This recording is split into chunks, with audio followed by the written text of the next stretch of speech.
Disneyland is your land.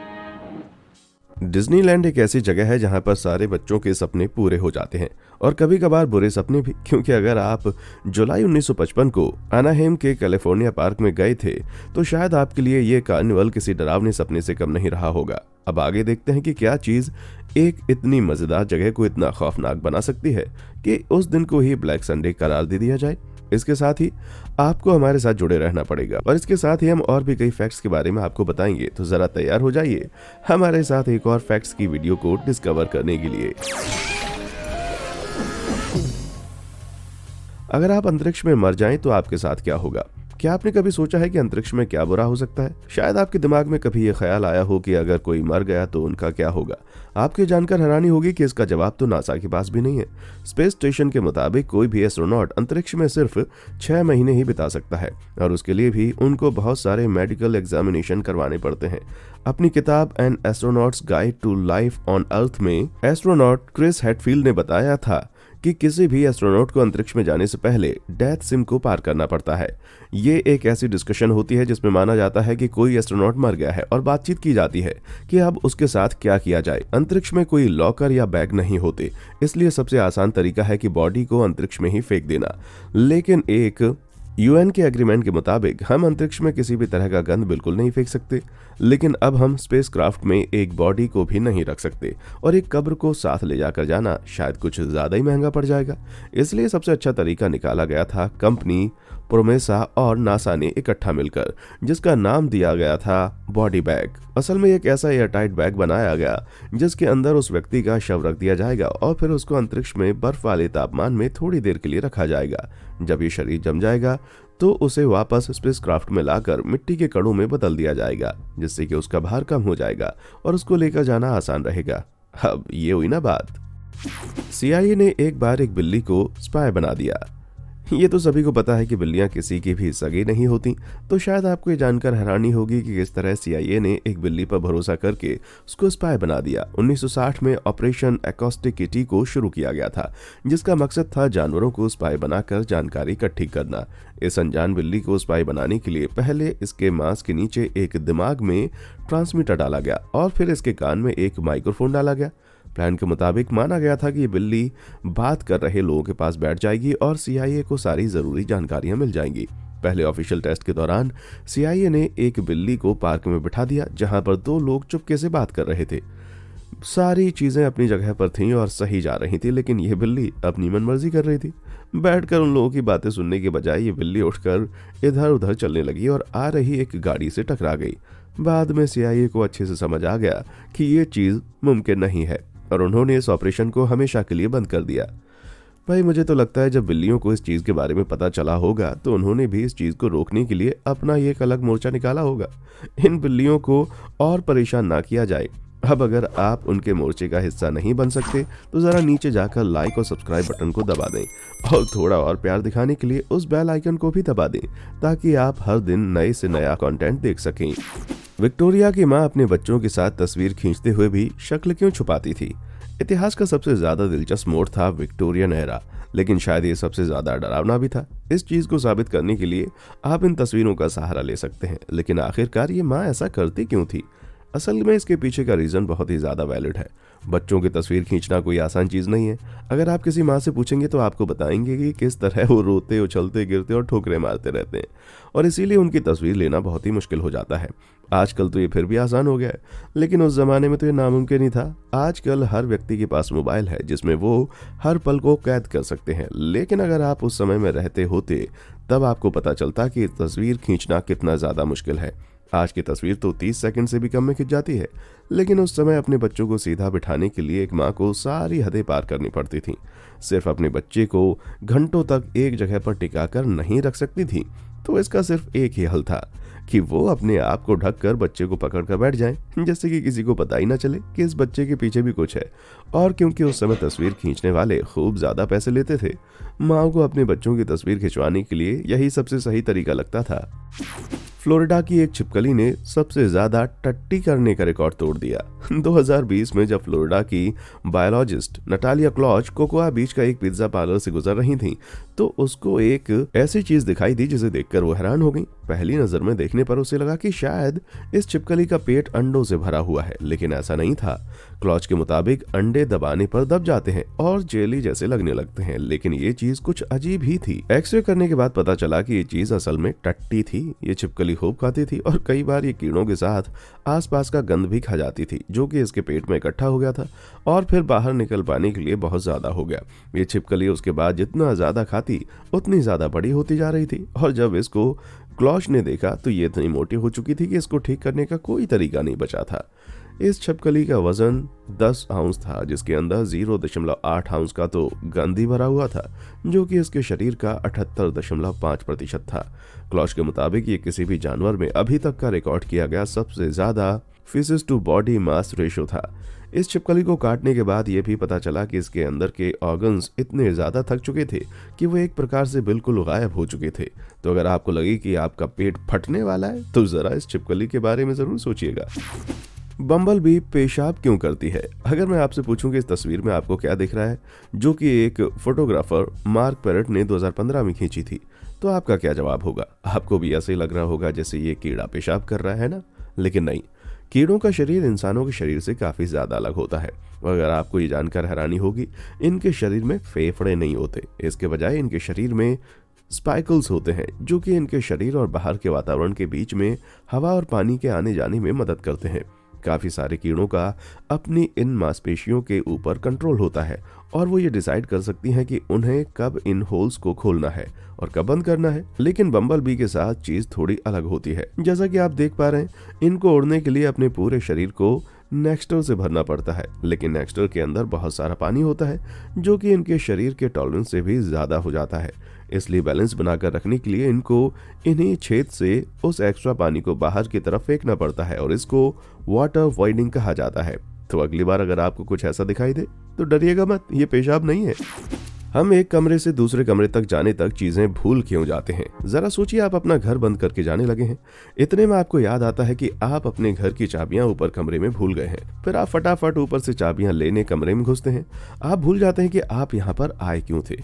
हमें अभी पता चला है कि ये सिर्फ हमारी लापरवाही नहीं है, इस चीज का भी अपना एक नाम है, the doorway effect. University of Notre drama psychology के प्रोफेसर गैब्रियल रोवाडेस्की ने बताया कि दरवाजों को पार करके निकलना हमारे दिमाग के हिसाब से एक इवेंट बाउंड्री होती है। आम शब्दों में बताएं तो हमारे दिमाग के लिए एक कमरे में हुई चीज दूसरे कमरे में आकर याद रखना मुश्किल हो जाता है, और वो होता है इंफॉर्मेशन को कंपार्टमेंट में रखने की वजह से।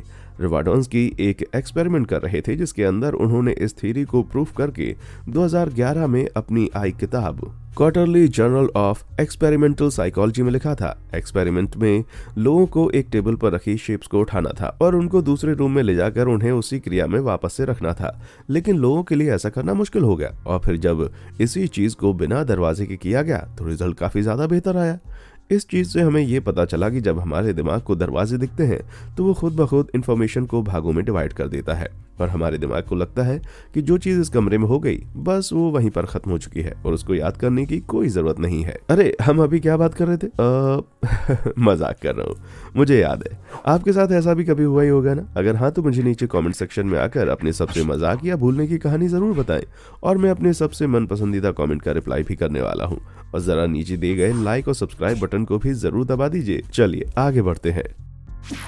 डिज्नीलैंड की ओपनिंग को ब्लैक संडे का नाम दे दिया गया।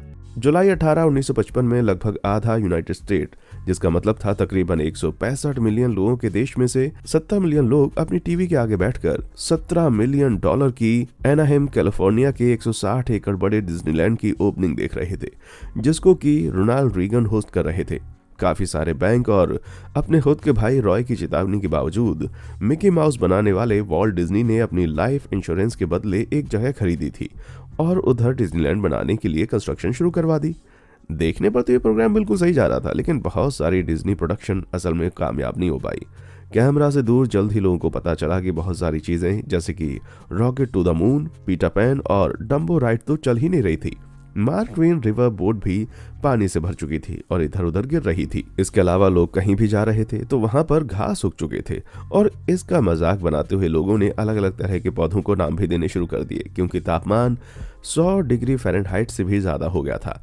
वहां की औरतों की हील सड़क की कंक्रीट के अंदर घुसने लग गई, जिसने कि लोगों का एक जगह से दूसरी जगह जाना मुश्किल कर दिया। अभी तो ओपनिंग में सिर्फ वही लोग आ सकते थे जिनको कि इनविटेशन मिला था और लगभग सिर्फ 15,000 लोगों को इनवाइट किया गया था, जबकि वहां पर उस दिन 28,154 लोग पहुंचे थे। स्पार्क के बाहर 7 मील लंबी गाड़ियों की लाइन लगी हुई थी। कई सालों तक डिज्नी में काम कर रहे लोगों ने इस दिन को ब्लैक संडे के नाम से पुकारा, लेकिन साथ ही हफ्ते में इस पार्क को देखने आने वाले लोगों की संख्या 1 मिलियन से ज्यादा हो गई। एक चीज इतनी ज्यादा मशहूर हो जाए तो पुरानी चीजें हो जानी चाहिए। एक बार स्टीफन हॉकिंस ने टाइम ट्रेवल कर रहे लोगों के लिए पार्टी रखी थी। क्या आपको टाइम ट्रेवल पर विश्वास है? स्टीफन हॉकिंग को था और वो पूरी दुनिया के सबसे तेज दिमाग वाले इंसान माने जाते थे। 2009 में टाइम ट्रेवल को सच साबित करने के लिए उन्होंने एक पार्टी रखी। ये कोई आम पार्टी नहीं थी। इस पार्टी में सिर्फ चैंपियनशिप सर्व की गई थी और साथ में खूब सारा खाना रखा गया था। लेकिन कुछ हुआ यूं कि हॉकिंग ने पार्टी का इनविटेशन पार्टी खत्म होने के बाद लोगों को भेजा। इसके पीछे की वजह, हॉकिंग का मानना था कि अगर कोई आया तो उसके पास प्रूव करने के लिए कोई सबूत होगा। इनवाइट के ऊपर लिखा गया था, you are cordially invited to a reception for the time travellers hosted by professor Stephen Hawking. और साथ ही तारीख डाली गई थी 28 जून 2009, जहां नीचे बड़े अक्षरों में लिखा था, नो RSVP रिक्वायर्ड। हुआ कुछ यूं कि हॉकिंग इंतजार ही करते रह गए, लेकिन उनकी पार्टी पर कोई भी नहीं आया। इसका सिर्फ एक ही मतलब था कि शायद टाइम ट्रैवल सच में नहीं होता। लेकिन क्या पता कोई टाइम ट्रैवल कर रहा व्यक्ति ये सोच रहा हो कि यार ये बताना नहीं चाहिए कि पार्टी में दारू थी या नहीं। आखिर फाउंटेन में फेंके गए सिक्कों के साथ क्या होता है? जब भी हम किसी फाउंटेन के पास से निकलते हैं तो वहां सिक्का फेंक कर कोई ख्वाहिश मांग लेते, लेकिन आखिर ये सिक्के जाते कहाँ हैं? ये सिक्के हमेशा वहां पर पड़े ही नहीं रहते, वरना वो फाउंटेन बंद हो जाएगा और उसके चलने की जगह नहीं बचेगी। ये डिपेंड करता है कि वो फाउंटेन किसका है और कहाँ पर है। न्यूयॉर्क सिटी में फाउंटेन में फेंके गए सिक्के फाउंटेन की मरम्मत कराने में इस्तेमाल होते हैं, लेकिन काफी सारे सिक्के स्टाफ के अलावा बाकी सारे लोग भी उठाकर ले जाते हैं। 2016 में अटलांटिक में पब्लिश हुए कार्टकर ने बताया कि न्यूयॉर्क में ज्यादातर सिक्के वहां पर रह रही आम जनता ही उठा लेती है। फाउंटेन में से सिक्के चुराना कांसास, जिसको कि सिटी ऑफ माउंटेन्स कहा जाता है, उसमें अभी भी एक बहुत बड़ी दिक्कत बन चुकी है, क्योंकि यहाँ पर गरीब लोग गिरते ही सिक्के उठा लेते हैं। रोम का मशहूर ट्रेवी फाउंटेन, जहां हर रोज हजारों की तादाद में सिक्के फेंके जाते हैं, हर दिन साफ होता है और जहां से हर दिन के $4,000 सिक्के इकट्ठे किए जाते हैं। इस पैसे को फिर साथ ही मौजूद एक चैरिटी पर चल रही दुकान को दे दिया जाता है, जहां पर जरूरतमंदों में पैसा बांट दिया जाता है और जो इसका गलत इस्तेमाल करता है उसको सजा भी दी जाती है। मिनेसोटा के मॉल ऑफ अमेरिका में साल के $24,000 इकट्ठे होते हैं और कोई भी नॉन प्रॉफिट ऑर्गेनाइजेशन इस पैसे को लेने के लिए फॉर्म भर सकती है। तो उसका मतलब ये हुआ कि ज्यादातर आपका फेंका हुआ पैसा अच्छे काम में इस्तेमाल होता है। बेबी कैरेट का आविष्कार 1986 में हुआ। हर बच्चा कभी न कभी स्कूल में लंच के तौर पर बेबी कैरेट लेकर गया है और डाइट करने वाले लोगों को भी पता है कि ये कैसी होती है। लेकिन अगर मैं आपको बताऊं कि आपको अभी तक झूठ बोला जा रहा है तो, क्योंकि इसका आविष्कार 1986 में हुआ था। जी हाँ, इसका आविष्कार हुआ था, वो भी किसान माइक यूरोस्क द्वारा। सच है ये कि बेबी कैरेट सिर्फ कटी हुई गाजर है। इन गाजरों के आगे बेबी इसलिए लगाया जाता है क्योंकि लोगों को लगता है कि इन्हें पूरा होने से पहले ही खाद में से निकाल दिया जाता है। लेकिन असल में यूरोस्क ने बड़ी गाजरों को 2 इंच तक काट कर इसको बनाया और बस तभी से इसका नाम बेबी पड़ गया। लेकिन आखिर उन्होंने इतनी अच्छी गाजरों को छोटा क्यों किया?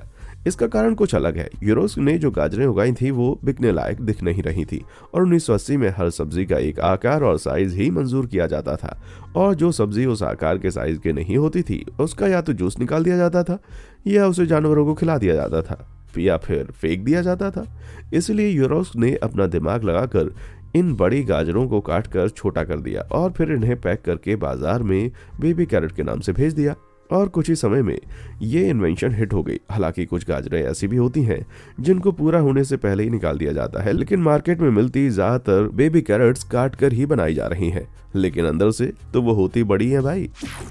होवा फ्लाई मधुमक्खी के जैसी क्यों दिखती है? चलिए, आपके लिए थोड़ा सा मुश्किल हो सकता है ये पहचानना कि इनमें से मधुमक्खी कौन सी है। अगर आपका कभी किसी मधुमक्खी से पाला पड़ा होगा तो आपको ये पता होगा कि वो कैसी दिखाई देती है, लेकिन इनमें से कोई एक ही मधुमक्खी है, क्योंकि जो दूसरी है वो सिर्फ होवा फ्लाई है, जो कि मधुमक्खी जैसी दिखाई देती है और जिनकी हरकतें भी उन्हीं की जैसी होती हैं। मधुमक्खी और फ्लाई दोनों का शरीर पीला और काला होता है, जिससे कि इनके शिकारियों को सिर्फ एक ही बात याद आती है, इनका स्वाद बहुत ज्यादा खराब होता है। इस चीज को एपोस्मेटिज्म कहा जाता है और जहरीले मेंढकों जैसे बहुत सारे जानवर ऐसा ही करते हैं। इस चीज को मुलेरियन मिमिक्री का नाम दिया गया। इसका मतलब ये हुआ कि वो शिकारियों को ये बताना चाहते हैं कि वो उनके मतलब की चीज नहीं है और शिकारियों को उनको नहीं खाना चाहिए। इसी तरह हुआ फ्लाई भी खुद को बचाती है, क्योंकि उनके जैसी देखने वाली मधुमक्खी स्वाद में बहुत ज्यादा बकवास होती है और इसको बेटेसियन मिमिक्री कहा जाता है, जिसका मतलब होता है कि जो भी शिकारी इस फ्लाई को देखेगा तो उसके दिमाग में सबसे पहले मधुमक्खी आएगी, जिसका स्वाद उन्हें बिल्कुल नहीं पसंद, इसलिए वो उन्हें खाने की कोशिश नहीं करेंगे। असलियत में फ्लाई और मधुमक्खी में बहुत ज्यादा अंतर होते हैं। जैसे कि हुआ फ्लाई के पास 2 पंख होते हैं क्योंकि वो डायपेट्रन्स होते हैं, लेकिन दूसरी तरफ मधुमक्खियों के पास किसी भी कीड़े की तरह 4 पंख होते हैं क्योंकि वो हाइमेओपेट्रन्स होते हैं। लेकिन ज्यादातर शिकारियों को इस चीज के बारे में नहीं पता होता और ना ही उनके पास इतना समय होता है, अब इसलिए वो उसको छोड़कर अपने दूसरे शिकार की तरफ बढ़ जाते हैं। एक कॉकरोच ऐसा है जो कि लेडी बर्ड जैसा दिखता है।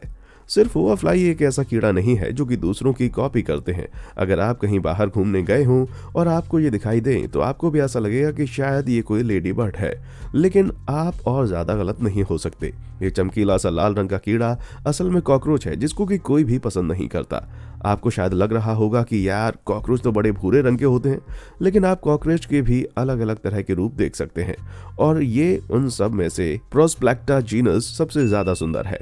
हालांकि कई कॉकरोच जैसे कि पेरिफेरस जो कि किसी शिकारी को देखकर खुद को एक बॉल में बदल लेते हैं और पिलबग जैसे दिखाई देते हैं, लेकिन इस प्रोस्प्लेक्टा ने तो सारी हदें पार कर दी हैं। बिल्कुल ऑन हुआ फ्लाई की तरह ये कॉकरोच भी फिलीपीन में पाए जाते हैं। बेटेसियन मिमिक्री का इस्तेमाल करते हैं ये और लाल और काले रंग की दिखने वाली लेडी बर्ड के जैसे दिखाई देते हैं। मधुमक्खियों की तरह ही लेडी बर्ड भी एपोस्मेटिक कोलैबोरेशन का इस्तेमाल करती हैं, जिससे कि शिकारी उनसे दूर रहते हैं क्योंकि वो एल्कलॉइड और जहरीले पदार्थ बनाती हैं जिनको शिकारी खाना पसंद नहीं करते। ये कॉकरोच असल में इतने शातिर होते हैं कि ये शिकारियों को ऐसा महसूस करवाते हैं जैसे ये वही लेडी बर्ड है और शिकारी इनको छोड़ देता है। बंदर केले नहीं खाते। आपको एक बंदर बनाने को बोलूं तो आप भी पक्का उसके हाथ में केला ही बनाएंगे, लेकिन असलियत में कोई भी जंगली बंदर केला खाना इतना ज्यादा पसंद ही नहीं करता। यहाँ तक कि मुझे तो लगता है कि ये झूठ सिर्फ कार्टून के द्वारा ही फैलाया गया है। प्राइमेट एक्सपर्ट कैथरीन मिल्टन के मुताबिक ये बात कि बंदरों को केले खाने बहुत पसंद है पूरी तरह से झूठ है। जंगली बंदर तो केले की तरफ देखेंगे भी नहीं, वो भी सिर्फ तब जब ये लोग किसी खेत में चले जाएं और वहां अकेले हों, तब ये वहां जाकर केले खाते हैं। ज्यादातर जंगली बंदर पत्तियां, फूल और नट जैसी चीजें खाना पसंद करते हैं, बजाय उन केलों के जो कि बाजार से खरीद कर उनको दिए जाते हैं। केले तो बंदरों के लिए ठीक भी नहीं होते। यहाँ तक कि 2014 में इंग्लैंड के पैगन्टन जू ने अपने रह रहे बंदरों को खाने में रोक लगा दी, क्योंकि केलों में बहुत सारा मीठा होता है, जिसकी वजह से बंदरों के दांत खराब हो जाते हैं और उनको डायबिटीज भी हो जाती है। लेकिन ऐसा भी नहीं है, वो बिल्कुल केले नहीं खाते। 1936 में एक स्टडी में बताया गया कि अगर आप किसी बंदर के सामने फल, सब्जियां, नट और ब्रेड रखेंगे और उनको खाने का सामान खुद चुनने के लिए कहेंगे तो बंदर सबसे पहले अंगूर खाना पसंद करेंगे और उसके बाद केले उठाएंगे। मतलब इनको जो भी दो, इनको कभी पसंद नहीं आता।